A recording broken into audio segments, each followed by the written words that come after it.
França, uma nação cuja magnificência imperial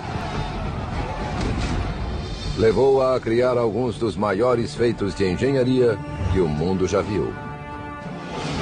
A França foi governada por homens que se comparavam a deuses e que moveram guerras sangrentas pelo continente. A busca pela perfeição levou esse povo a construir em escala monumental. Notre Dame is a structure of breathtaking innovation. Mas sua extravagância desenfreada causou uma revolução que trouxe o Império à beira da ruína. Desse caos emergiu um fabuloso conquistador. Napoleon is a force of nature. Seu objetivo era edificar um império como o de Roma.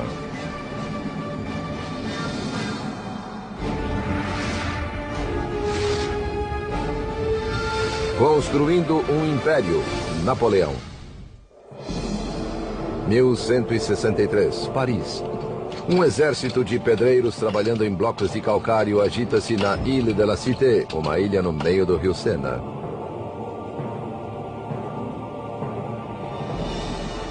O local era sagrado há milhares de anos. Inicialmente foi um santuário druida. Depois transformado em um templo romano ao deus Júpiter. Mais tarde tornou-se o destino de peregrinos cristãos graças a São Diniz, torturado e decapitado aqui. O rei da França ordenou então a construção de uma nova catedral que seria a inveja de toda a Europa. Esse rei foi Luís VII. A catedral é Notre-Dame, até hoje uma das mais magníficas já erguidas. Allons enfants de la patrie, le jour de gloire est arrivé. The day of glory has arrived. Hello, I'm Peter Weller. I learned the Marseillaise, perhaps the world's most passionate national anthem, about 15 years ago when I decided to take some time off and come here to the streets of Paris and retrace the steps of the French Revolution. But the immediate legacy of the French Revolution was by no means days of glory. It was a reign of reactionary terror that left France in political chaos with headless corpses and eventually brought on Napoleon. Democracy was to come later. But just as the foundations of democracy are bathed in blood, so are they also bathed in beauty. And the glory and beauty of France endure in its invention and innovation in the arts and sciences, in its civil planning and architecture, and in its incomparable facility to build, like a cathedral. The word cathedral does not just infer some big old church, generically. It's taken from the word cathedra, meaning seat. It is the seat of the bishop, or the archbishop, the pope's representative in a particular parish or district. This is the Cathedral of Paris, Notre Dame de Paris, Our Lady of Paris, dedicated to the Virgin Mary. It ain't bad, is it? Matter of fact, it's probably the world's most famous church. Now, before this, in the early Middle Ages, churches were built in a style called Romanesque, using elements of real ancient Rome, like columns and capitals. Romanesque churches were short and fat and squatty, with big, thick walls, little bitty windows, barreled vaults, rounded arches. Even the Romanesque sculpture was austere and solid. But the churches didn't hold a lot of folks. And the Bishop of Paris, Maurice de Sully, not only wanted a church that would fill up with thousands, he wanted a church that would inspire awe. Maurice de Sully era um ícone cristão na França. Após anos de lutas sangrentas, ele e Luís VII quiseram consolidar seu domínio sobre as terras feudais francesas. A grande catedral deles seria a pedra angular desse novo regime e símbolo de sua autoridade inquestionável. Seria construída de um modo nunca antes visto na Terra. Maurice was the bishop of Paris at a moment when Paris really was a boom town. Louis VII established Paris definitively as the capital of the Kingdom of France. I think Maurice wanted to build a building that was worthy of the status of the city and men of enormous wealth and power.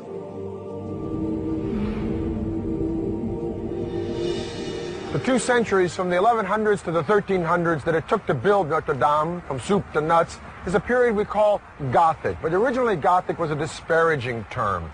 Isn't that always the way when the next generations don't like anything that came before? Gothic falsely meant of the gods, or barbaric. But Gothic is majestic, with tall decorative spires and thin lancet windows and round rose windows and stained glass, and huge, massive piers inside, wide naves. When you think Gothic, think vertical.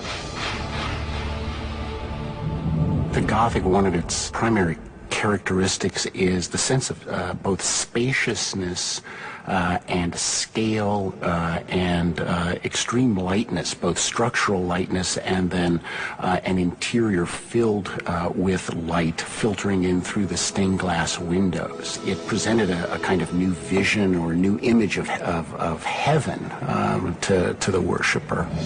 Notre Dame tem o comprimento de um campo de futebol com paredes que se elevam mais de 30 metros. É tão grande que engoliu a velha igreja de Sully, a qual continuou funcionando durante os primeiros anos da construção de Notre Dame. Andaimes permitiam o erguimento de materiais e equipamentos pesados como madeirame e alvenaria para construir as abóbadas. Um engenhoso guindaste giratório movido a tração humana acoplado no topo do andaime era usado para içar a carga mais pesada. A man or two would have gotten in the wheel and essentially like a hamster hoisted the materials up. Para construir a catedral, milhares de operários despenderam suas vidas inteiras erguendo essas paredes. Each mason seems to have had a mark which he would carve into the blocks so that they would get paid by the piece. One often has the romantic notion that each stone was a kind of carved prayer, but it was much more practical than that. If there was no money, there was no work. So many thousands of tons of stone were needed that it started a craze called the cult of carts, wherein men, noblemen and commoners, would hook themselves to ox carts and pull the stones seeking absolution along the way. Now, as opposed to Rome in the Renaissance and even now, where architecture is deductive, that means it's thought out on paper according to mathematical proportions, Gothic architecture was additive. Some of these churches were just drawn in the dirt and then they went up. It's not to say that they didn't have a plan, but if they made a mistake, they added a pier or a wall or a pointed arch. Now, the thing with Notre Dame is that the weight of these stones, the downforce was so incredible. They also had the added problem of the wind because they were building up. Subsequently, they invoked this fantastic engineering element called the flying buttress. The flying buttress is this sort of half arch which displaces the weight out and then down. Notre Dame was so magnificent that it started a craze of Gothic building throughout Northern Europe, even before it was half finished. No passado, quem quisesse construir verticalmente era frustrado pela gravidade. O peso esmagador de um teto de pedra criava demasiada pressão externa nas paredes.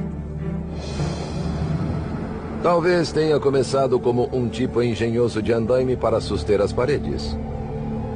Os arquitetos rabiscaram plantas da estrutura em ascensão e obtiveram a solução do contraforte volante, elemento vital no estilo gótico. Com esse suporte, paredes carregadas podiam conter grandes orifícios para janelas majestosas, que antes eram impossíveis, pois as paredes eram frágeis demais. Em 1190 foram erguidas as paredes ao sul e ao norte da nave, bem como as abóbadas inferiores. As torres a oeste também estavam sob construção elevando-se à altura da grande janela de rosácea, talvez o mais famoso vitral do mundo.